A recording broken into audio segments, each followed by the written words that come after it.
مسلم league نون شعبہ خواتین کی سابق صدر سینئر پارلیمنٹیرین بیگم نجمہ حمید 78 سال کی عمر میں راولپنڈی میں انتقال کر گئیں۔ آپ مسلم لیگ نون کی سینئر رہنما طاہرہ اورنگزیب کی بڑی بہن اور وفاقی وزیر اطلاعات مریم اورنگزیب کی خالہ ہیں۔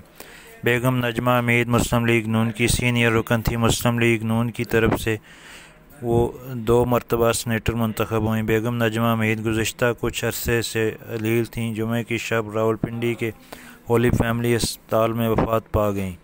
بیگم کلثوم نواز کے ساتھ ان کی سیاسی جدوجہد میں بھرپور حصہ لیا۔ بیگم نجمہ حمید 18 مارچ 1944 میں ملتان میں پیدا ہوئیں۔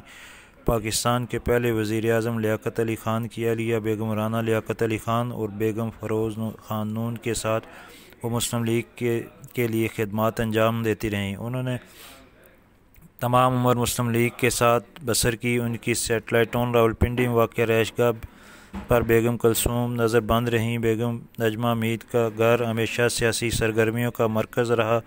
بہادر اور ذہین رہنما کے طور پر پہچان بنائی۔ مرحومہ نے سوگواران میں 3 بیٹے چھوڑے ہیں۔ بیگم نجمہ کی نماز جنازہ آج راولپنڈی میں ادا کی جائے